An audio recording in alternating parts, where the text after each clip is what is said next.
4 decades after they parted ways, the Beatles still hold the top spot on every conceivable list of the greatest recording artists of all time.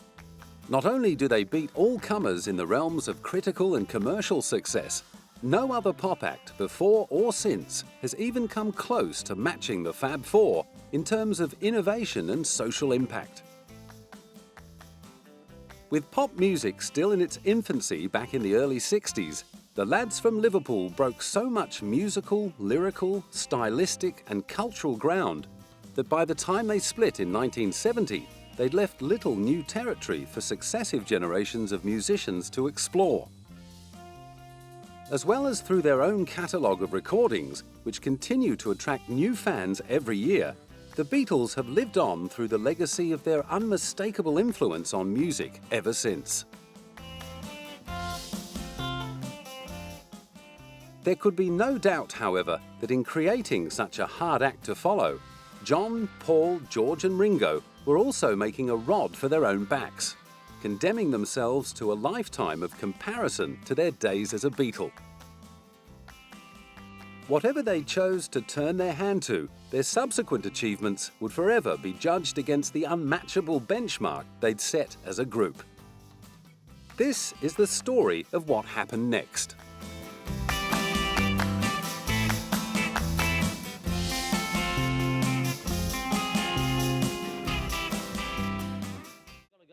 Often referred to as the first Beatle, John Lennon, along with his wife Yoko Ono, has often been blamed for the breakup of the supergroup. The story goes that after meeting Yoko at one of her exhibitions in 1966, John became more and more infatuated with the Japanese-American conceptual artist. They began an affair in 1968, bringing about John's divorce from his first wife, Cynthia. From then on, he and Yoko were joined at the hip, frequently appearing in interviews together, like this one, in which they extolled the virtues of a form of expression known as howling. Communicate with you, and there, you don't intellectualize communication, you just howl, But how does a howl... That's an expression that's not so intellectualized as words, It's just like... pure sound. Show me Pure what sound. is. Well, anything. That's howling. Something like that. Not only did they record their own avant-garde music together, John also insisted that Yoko be allowed artistic input into the Beatles recordings, widening the cracks that had already begun to appear within the band. In 1969, John and Yoko formed the Plastic Ono Band, which included Eric Clapton on lead guitar. The rapturous reception they received at that year's Toronto Rock and Roll Revival and the success of their anti-war anthem, Give Peace a Chance, which was written during John and Yoko's famous bed-in honeymoon, consolidated John's decision to leave the Beatles. Despite subsequent renegotiations of a new contract, it was all over bar the shouting, and John was already well on his way to a successful solo career.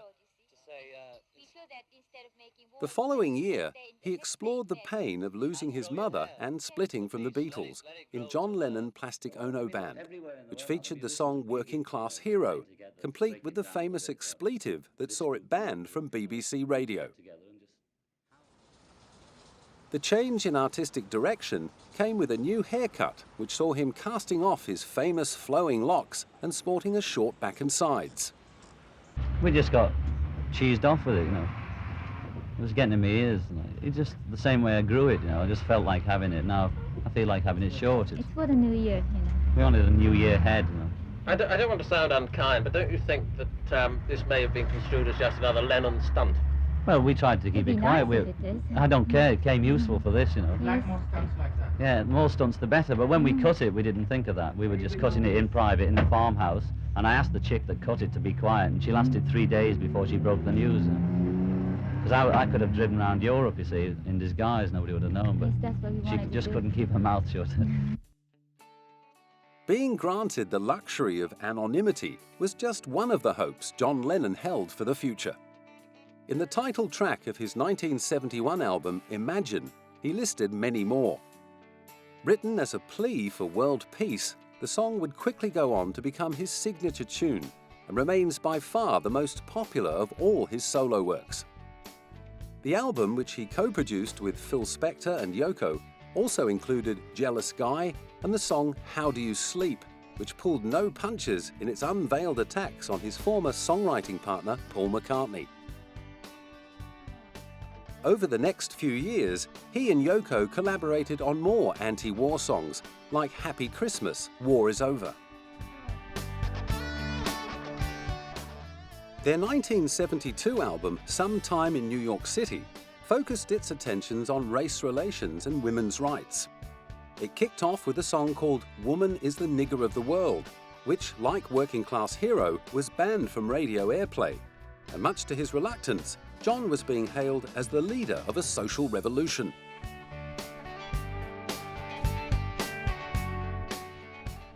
In between releasing his own singles and albums and his work with Yoko, John collaborated with a host of other artists. As well as writing songs for Ringo Starr, he produced Mick Jagger's song Too Many Cooks Spoil the Soup and co-wrote David Bowie's first US #1 single, Fame. He also scored his own US #1 with Whatever Gets You Through the Night, which featured Elton John on backing vocals and piano.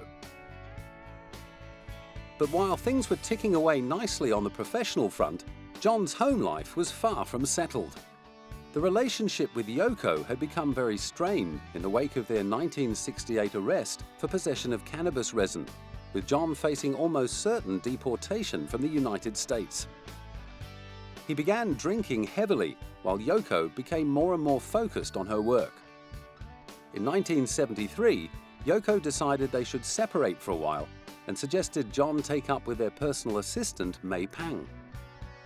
He and May ended up living together in LA for an 18-month period that John subsequently referred to as his lost weekend. Long believed to be a bleak period in John's life, involving booze-filled recording sessions and altercations with other musicians, May contends they shared plenty of happy times together and recently decided to release a collection of photographs in an exhibition called Time Remembered. People think he was a very depressed, very down and out and drunk all the time. And I started thinking about it, and I said, you know, maybe it is time, because it's not only for me, but you know, the myth has to be broken about that time period, and I thought it's also for him. During his time out from Yoko, John took the opportunity to get reacquainted with his son Julian from his first marriage to Cynthia and made up with Paul McCartney. For May, narrowing down photos of their time together proved a big challenge. I only chose 9 because that was John's number 9, and I thought, you know what, I don't want to do more than 9. I just want to keep that going. I think we got a good selection this year, and then next year will be a different 9, or something else comes out and goes in. By 1975, it was out with May Pang and back in with Yoko Ono. In October, Yoko gave birth to their son Sean, and John became a virtual recluse, retiring from music and playing stay-at-home father to Sean at the Dakota in New York. Away from the recording studio, he indulged himself in another of his many creative talents, drawing. Long before becoming a musical legend, John had studied art in his native Liverpool, and he continued to draw throughout his career with the Beatles, adopting a more sparse style of line drawing. He did his first collection as a wedding gift for Yoko Ono when they got married, and that went on exhibition in London just after the wedding, and that was raided by the police for obscenity. So that was the end of that exhibition. At a much more recent exhibition of his work, gallery owner Judith Nipkin was particularly struck by the artist's whimsical humour. I don't think it's possible to separate the man from the art. I think it's John Lennon. I think the art is great. They're amusing. They're just a few lines, and you've got these wonderful pictures, these wonderful images, and I think it's a piece of history. It's a piece of social history. After 5 years of silence, John finally headed back into the studio with Yoko. Legend has it that he'd been happy to sit back as long as Paul McCartney was producing, as he put it, garbage. But upon hearing Paul's single Coming Up, he confessed he couldn't get the song out of his head and felt compelled to get back to work. The resulting 1980 album was billed as his comeback. Double Fantasy showed his softer, more mature side and was packed with odes to his family, such as Beautiful Boy, Woman, and Just Like Starting Over. In interviews to promote the album, John declared he was happier now than at any other point in his life, and he wrote a song called Life Begins at 40 to prove it. Tragically for John Lennon, life was also destined to end at 40. Just 3 weeks after the release of Double Fantasy, he was gunned down on the way into his apartment building.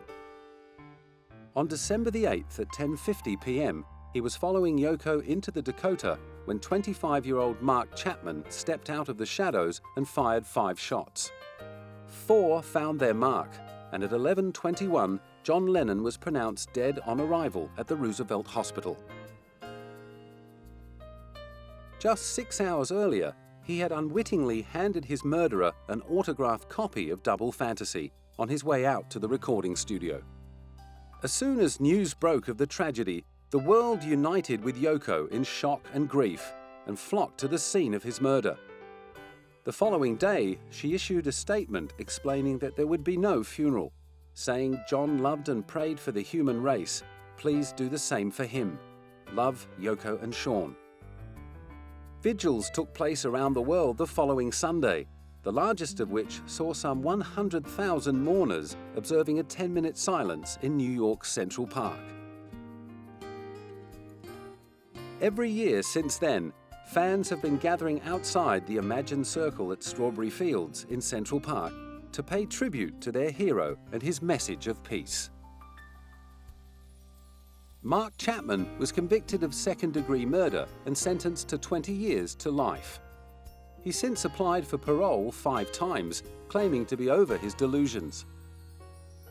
So far, however, his appeals have been denied by the parole board, perhaps as much for his own protection as for that of the general public. I think for Mr. Chapman's own safety, it might be a good idea for him to stay, in prison, because there's a lot of people who are more of Lennon fans than we are that could take that to extremes, and his life could be in danger. I think that he really needs to actually stay in there.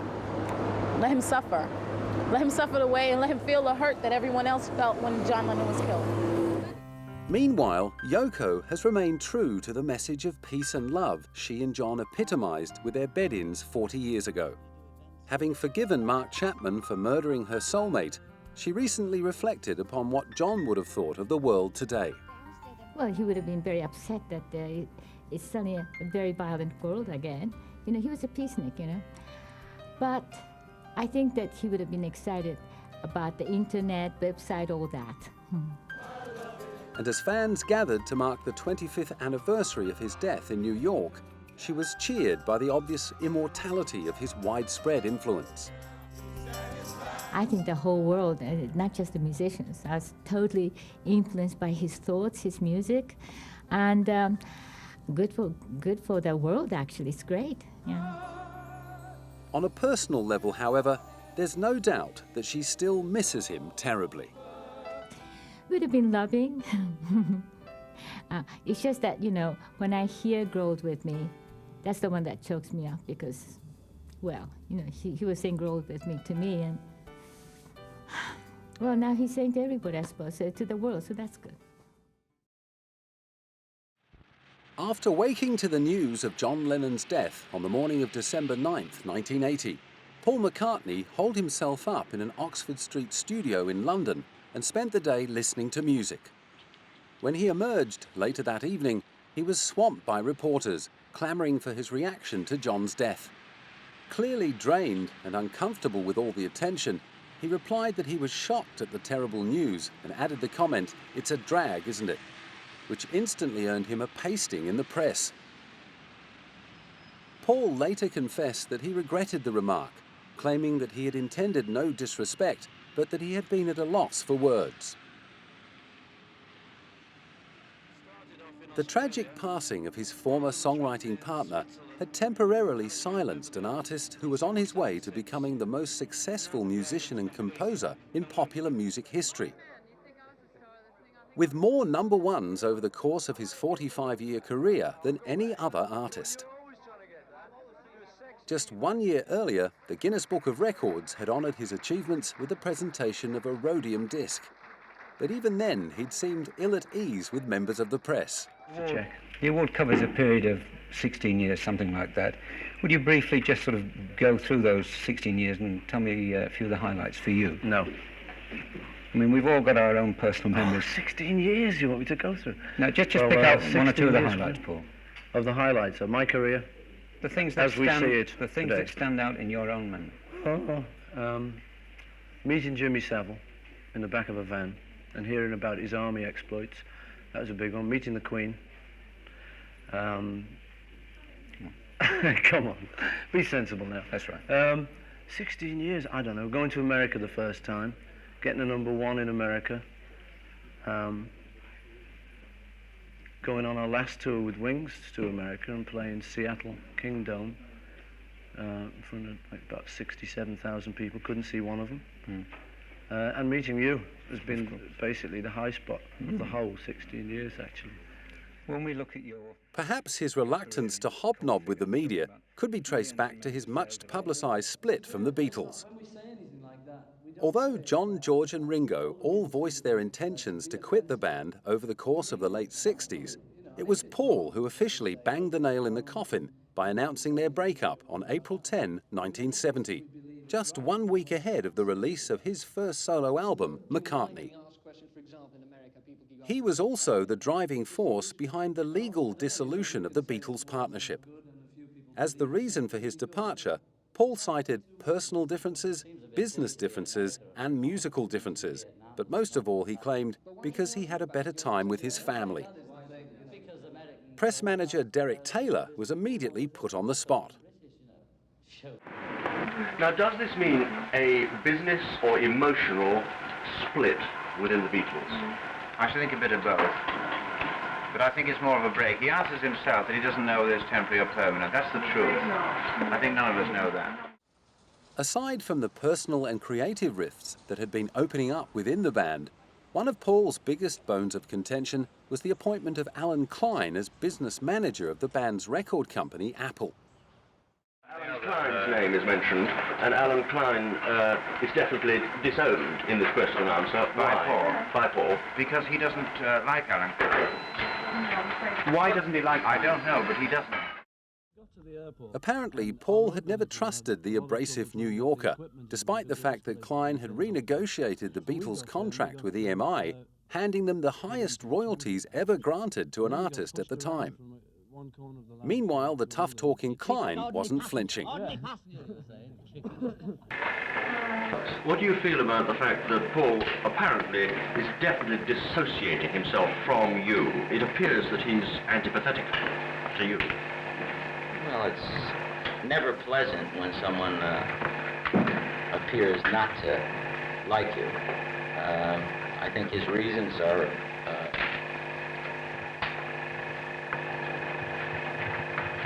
sad. I think they're his own personal problems.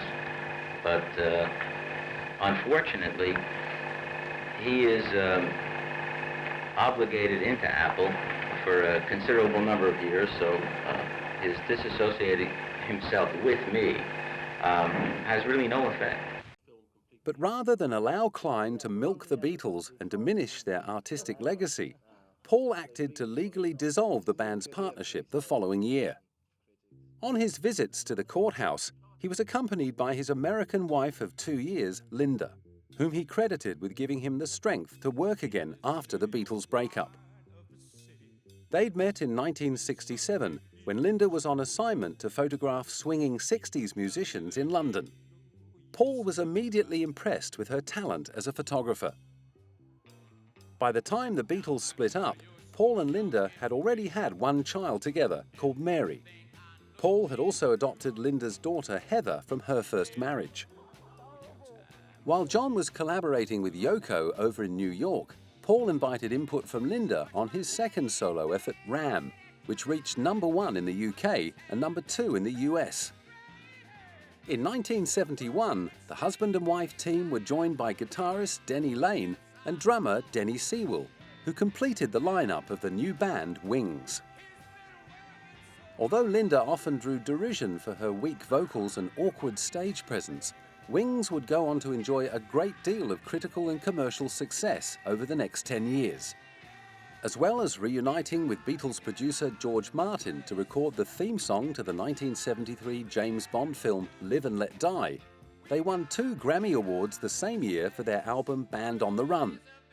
Other hits included Mull of Kintyre, Silly Love Songs, and With a Little Luck. After John died in 1980, Paul was nervous about touring and ended up disbanding Wings the following year, but that didn't slow his musical output. On his second solo album, McCartney 2, which featured the lead single Coming Up, he played every single instrument, and throughout the decade he would collaborate with a host of other artists, including the hit single The Girl Is Mine with Michael Jackson and Ebony and Ivory with Stevie Wonder.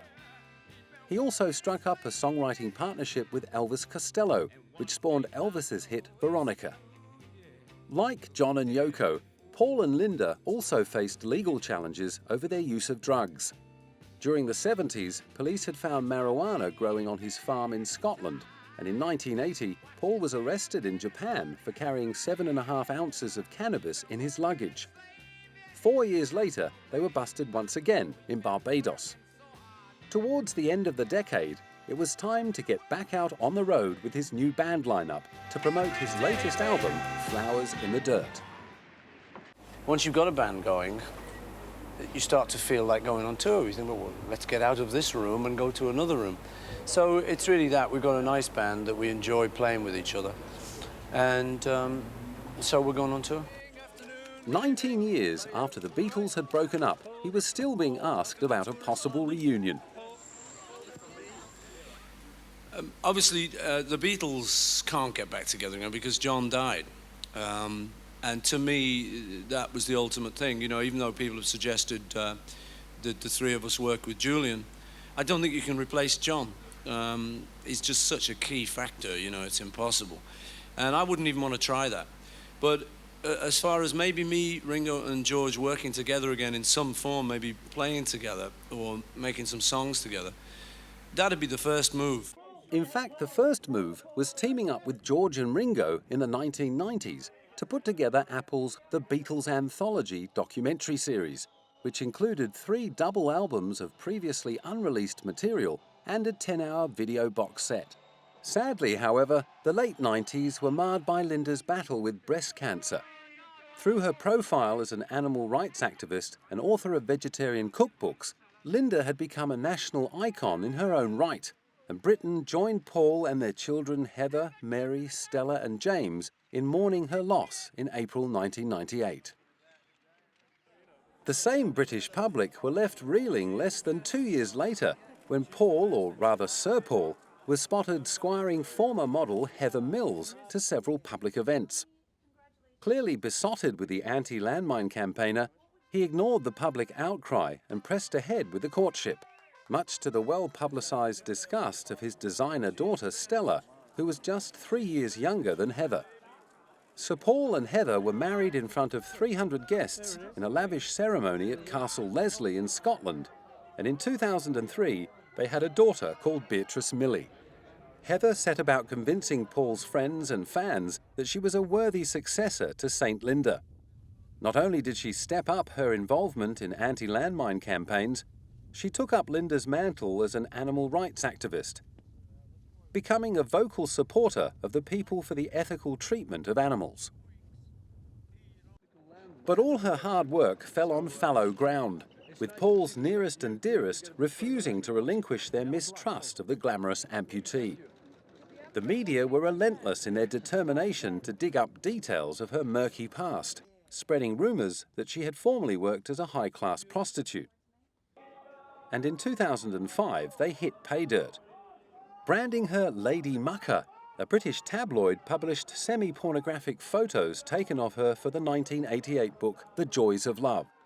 Humiliated and embarrassed by the stories, Sir Paul initially defended his wife, but in May 2006 it was announced that they were separating and the mudslinging began in earnest. Heather opened her account by accusing Sir Paul of regularly physically abusing her while under the influence of drink and drugs. While Paul kept quiet, his friends and supporters were vitriolic in response. She is trying to desperately destroy a legend. She's destroying a national treasure. I don't know what she's playing at. I think she's a very, very wicked sado who needs an awful lot of help. A sado that stood to win up to a quarter of Paul's estimated £800 million fortune after just 4 years of marriage. In the end, however, she had to settle for a lump sum of £24.5 million, along with £8 million worth of assets, plus $35,000 a year in child support.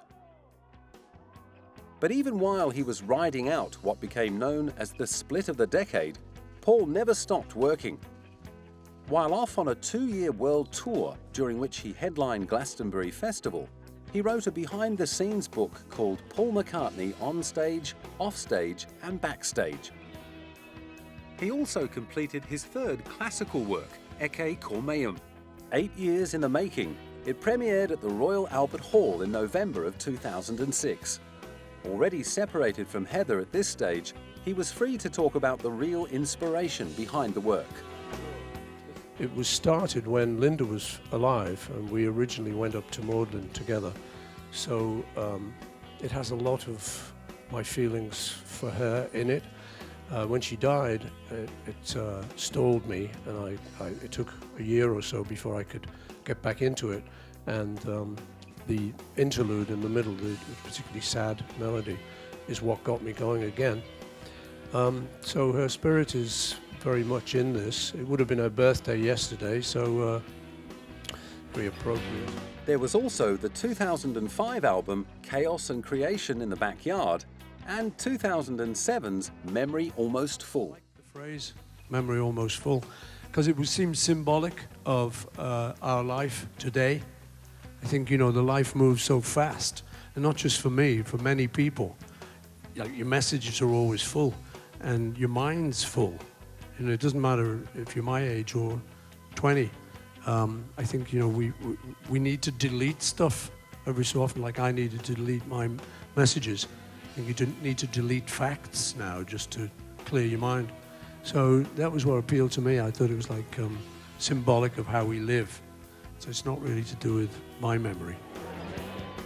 And on the promotional trail of his 22nd solo album, he proved he could still pull in the screaming fans. Yeah, these are tears of happiness. I love Paul McCartney, and I can't believe I'm actually going to meet him. So it's all tears of happiness, yes. At the age of 65, that was good enough for Paul to put off any thoughts of retiring. Since then, he's picked up an Ultimate Legend Award from MTV, performed his first ever concert in Israel, and signed up with Starbucks label Hear Music. And despite the disastrous end to his second marriage, neither has he given up on love.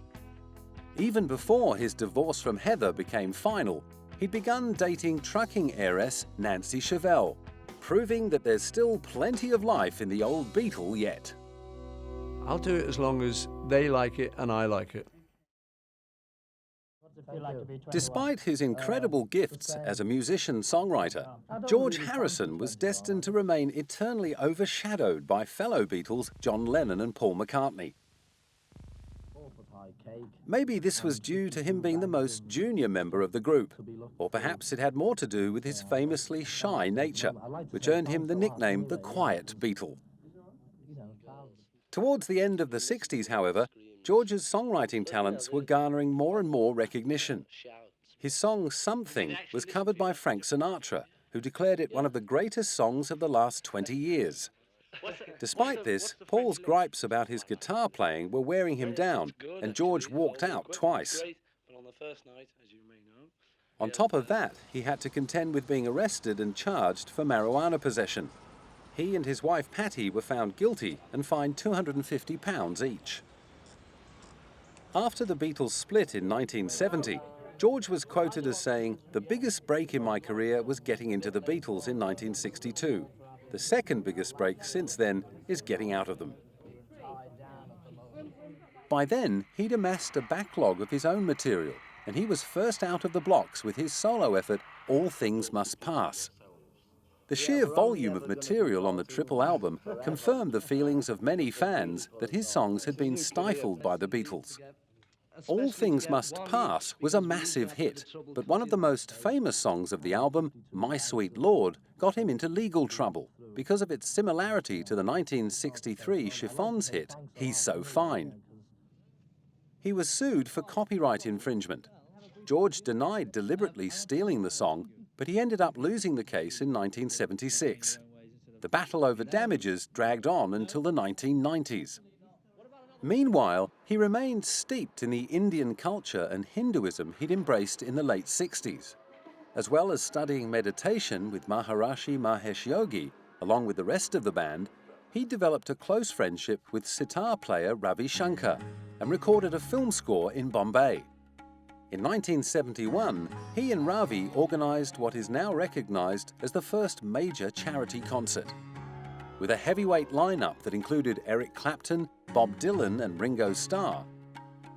The concert for Bangladesh took place in New York's Madison Square Garden in front of 40,000 fans. He often said that, people need to be inspired, and people also need a vehicle through which they can channel their compassion and their generosity. And I think that was the most important thing he discovered. Proceeds were supposed to aid refugees in the war in Bangladesh. However, tax issues and questionable expenses conspired to thwart his good intentions and gobble up the funds. By 1974, his first marriage to Patty was over. Things had started to go wrong early in their marriage, and Patty ended up hooking up with George's good friend Eric Clapton. Despite the betrayal, George and Eric remained close and jokingly referred to each other as husbands-in-law. He settled into some stability with his new wife, Olivia Arias, in 1978, and continued pumping out the solo albums and collaborating with other artists like Harry Nilsson and Billy Preston, as well as John and Ringo. He also set up his own film company, Handmade Films, which produced the Monty Python movies. But in 1980, he was shocked to the core by John's assassination. Never trusting the adulation of obsessive fans, George had long been afraid of the danger posed by stalkers. He often refused to promote his own albums and films, earning himself the nickname the Howard Hughes of rock. In his autobiography, I, Me, Mine, he wrote, "I don't want to be in the business full-time because I'm a gardener. I plant flowers and watch them grow. I don't go out to clubs and parties. I stay at home and watch the river flow." In 1987, however, he dragged himself out to promote his new album, Cloud 9. The album spawned the hit single, Got My Mind Set on You, and he set off for a concert tour of Japan, supported by Eric Clapton. He also teamed up with Bob Dylan, Roy Orbison and Tom Petty to form the Traveling Wilburys. In 1997, he reunited with his old friend Ravi Shankar to record a new album, Chants of India, based on ancient Indian mantras. It was just a great excuse to be able to surround myself with these great musicians and the great words that are being said in this Sanskrit, because it was quite a blessing, really. And so it is a spiritual experience, but it's all down to the individual, what you can manifest within yourself as to the value of anything.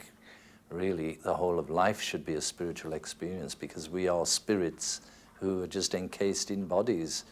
People forget that and think they're just this body, but we're actually spirits in bodies. Then suddenly, 2 years later, his old nightmares came back to haunt him when an intruder broke into his family home in Henley-on-Thames in England and stabbed him several times. Although George was left with a punctured lung, he and Olivia managed to restrain the attacker and detain him until the police arrived to arrest him. In court, 33-year-old Michael Abram claimed he was possessed by George and had been on a mission from God to kill him. In the end, Abram was acquitted on the grounds of insanity. Despite his bravery in the face of such danger, George was so traumatized by the event that he rarely ventured out in public again. Whether or not his injuries contributed to the re-emergence of the cancer that had first shown up in 1997 is a matter of speculation. A former heavy smoker, the disease was first diagnosed in his throat, and he ended up having growths removed from his throat and then his lungs.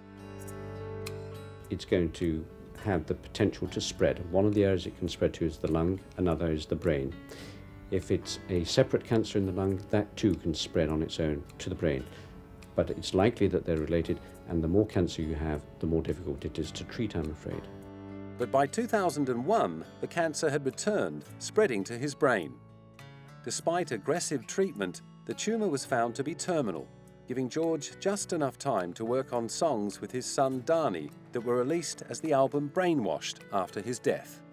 He spent the final months with his family and died in Hollywood Hills on the 29th of November 2001 at the age of 58. His dying request was that his ashes be scattered in the river Ganges, and after his death, his family released this statement. He left this world as he lived in it, conscious of God, fearless of death, and at peace, surrounded by family and friends. Flowers and tributes from fans started pouring in. I will just think of how he had such an effect on my life, and not how not how his life was ended, but more so how important his music was for our culture and for the world. I love him because he cared about the environment. I love him for his music. He brought joy to my heart and many other people's hearts starting in 1964, and I thank him for that. And he wasn't about to be forgotten.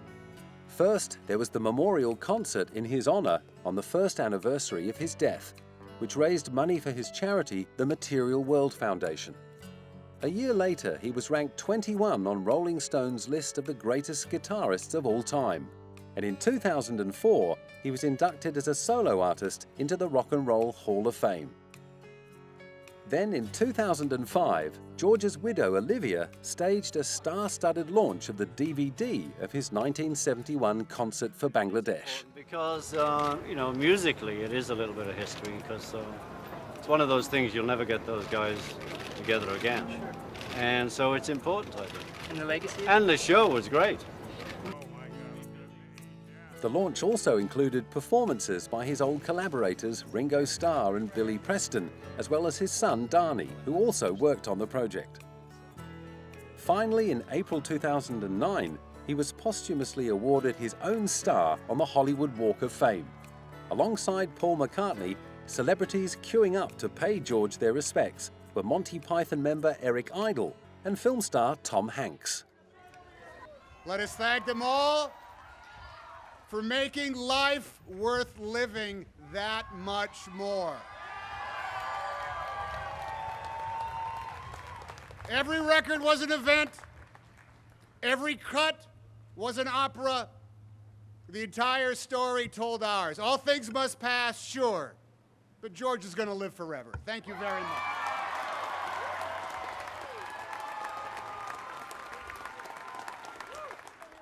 But the last word went to Olivia.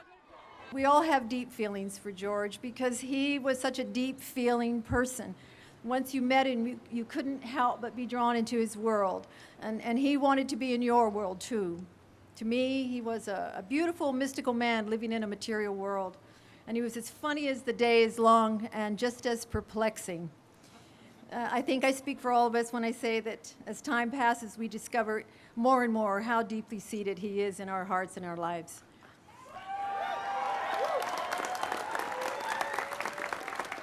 So, thank you, everyone. George, this day is for you. And as for how he will be remembered, I think of him singing Taxman, probably, or something. Or I just think of a great songwriter who, in a way, was in a group with two unbelievably fantastic songwriters as well, and was able to still shine through, Often seen as the clown of the group, Richard Starkey, aka Ringo Starr, endured his fair share of ribbing from the rest of the band. Once asked if Ringo was the best drummer in the world, John Lennon famously replied, "He's not even the best drummer in the Beatles." In fact, Ringo was always the first to acknowledge his technical limitations, admitting, "Whenever I hear another drummer, I know I'm not good on the technical things. I'm your basic offbeat drummer with funny fills." The fact that he was a left-handed drummer playing on a right-handed kit didn't help matters. But despite those limitations, the band's producer, George Martin, was quoted as saying, "Even though he couldn't do a roll to save his life, he's got tremendous feel. He always helped us hit the right tempo for a song and gave it that support, that solid backbeat." He earned a reputation for being incredibly consistent and reliable, rarely making a mistake. And as pop music's first superstar drummer, he paved the way for later upfront beat merchants like Phil Collins, Dave Grohl, and Nicko McBrain from Iron Maiden. While he languished in the shadows of John, Paul and George on the songwriting front, it soon became clear that none of the others could match Ringo's dramatic abilities. After appearing alongside the rest of the band in their movies Hard Day's Night and Help, he was lauded for his natural acting talent. After the release of Help in 1966, he talked of wanting to do more films and gave an insight into the frustrations he faced waiting for other people to come up with new material for him to play. I'm sort of out of it there because with John and Paul, they can still write even though we're sort of not working together. And George can, learn his sitar and do things like that. And I've just been sitting around. Getting bored? No, getting fat. When the Beatles finally parted ways in April 1970, there was no more sitting round for Ringo.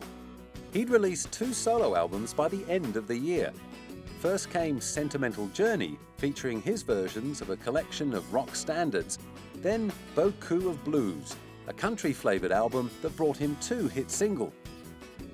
The dependence on others that had led to so many wasted hours had taught him to deepen his pool of collaborators. And throughout the 70s, he worked with a startling array of artists and musicians from all kinds of genres. As well as pulling in the arranging talents of Quincy Jones, Maurice Gibb and George Martin, he called on all his former bandmates to write songs for his solo albums. He returned favours by taking part in George's Concert for Bangladesh and playing on John's solo efforts. He also appeared in a few more movies, debuted as a film director, started a furniture company, and the record label Ringo Records. In the middle of that came the divorce from his first wife, Maureen, with whom he'd had 3 sons, Zach, Jason, and Lee. In 1980, on the set of the slapstick comedy Caveman, he met and fell in love with former Bond girl Barbara Bach. After John's murder that December, they flew to New York together to comfort Yoko. They got married in April 1981 at London's Marylebone Registry Office. With John's shooting still fresh in everyone's mind, they tried to keep the wedding secret, but after word got out, around 30 security officers were employed to keep the surviving Beatles and their families safe in the ensuing crush. Over the next couple of years, Ringo continued collaborating with his former bandmates and released 2 more albums, Stop and Smell the Roses and Old Wave. Then in 1985, he became the voice of Thomas the Tank Engine in the popular animated TV series. By 1988, however, his famous partying lifestyle had got the better of him, and both he and Barbara checked themselves into a detox clinic in Tucson and underwent a 6-week program for alcoholism. Within 12 months, he bounced back to form the All-Star Band. The first in what was to become a revolving lineup of well-known musos included Nils Lofgren, Joe Walsh, Billy Preston, and Jim Keltner. Todd Rundgren, Howard Jones, John Entwistle, Peter Frampton, Richard Marx, Colin Hay, and Ringo's drummer son Zach have been some of the All-Star Band's most notable inclusions. I feel blessed that, I get the opportunity to play with these youngsters And, you know, I feel blessed to play with all musicians, really, and I'm blessed that I'm still playing. So I think you, more than us, deal with the youngsters and the oldies, you know? I mean, I suppose I have to end up playing with, like, B.B. King to be the youngster. Even though he's been getting out and about with the All-Stars for 2 decades, Ringo still gets asked about how they compare to the Beatles. That was great, this is great. You know, it was all new, a lot newer then. And so, you know, I think what people don't understand is that, you know, we're players, we're musicians. And, you know, though the Beatles were those big icons and the haircuts and whatever else, underneath all of that were these 4 musicians, and that was the main deal. Having said that, he and Paul have also been doing it together. Over the past few years, they have worked on a number of Beatles projects, including 2007's collaboration with Cirque du Soleil. People tell me there ain't no use in trying. To provide the soundtrack to the show Love, George Martin and his son Giles took the entire Beatles catalogue from tape and used these original recordings to create a sound bed that covered the whole Beatles' lifespan in a very condensed period. The most exciting thing for me was the width and the breadth of the brief that they gave me. They said you can do anything you like. You can go through all the Beatle tapes and use any bit of it you like. They gave me carte blanche. And when I told Giles about this, I said, "You've got to work with me on this." And he got excited about it too. And it was a responsible thing, of course, because you're doing outlandish things that you hope the people will approve of, and you're wondering whether you've gone too far. The launch of the spectacular show was marked by a special dedication ceremony for John and George. 2 years later, they were representing their late bandmates again at the launch of The Beatles Rock Band, a video game that puts players on stage as members of the legendary group and allows them to play their material from a catalogue of 45 songs. 4 decades on from their famous final performance on the rooftop of Apple HQ in London, Paul and Ringo had lost none of their on-stage chemistry.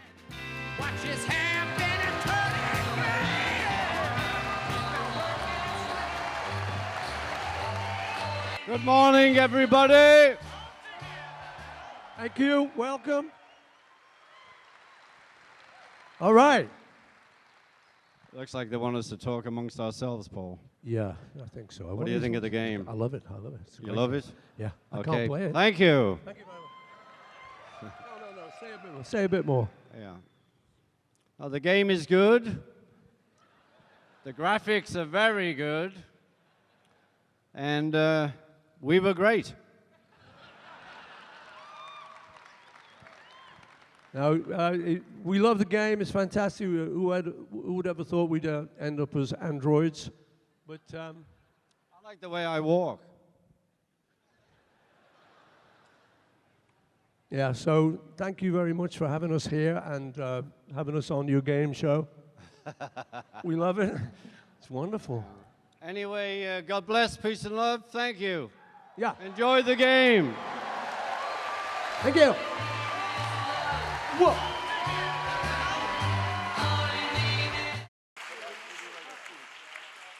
Aside from touring with the All-Star Band and turning out for never-ending Beatles-related launches, Ringo also recently threw himself into an ambitious collaboration with ex-Eurythmic Dave Stewart. Their album, Liverpool 8, coincided with the start of a year of events in Ringo's hometown to highlight its growing cultural importance. He and Dave kicked off the city's year-long celebrations with a concert on the roof of St. George's Hall in the city centre. The next night, Ringo was due to take centre stage again in Liverpool the Musical at the brand new Echo Arena. All of that. Well, so far it's great. You know, it's a brand new arena. It's cool. Ringo, what's the atmosphere like? It's the best arena in Liverpool. And Ringo's fellow Liverpudlians agreed he still had what it took to get the crowd going. We've had a really good night. It's been absolutely brilliant. Ringo Starr was really good. Fast approaching the big 7-0, Ringo was finding himself busier than ever. So busy, in fact, that he decided to put an end to signing autographs. In a message posted on ringostarr.com in October 2008, he declared, "I'm warning you with peace and love. I have too much to do, so no more fan mail. Thank you, and no objects to be signed. Nothing. Anyway, peace and love, peace and love." And in the words of the Beatles' final album, let it be.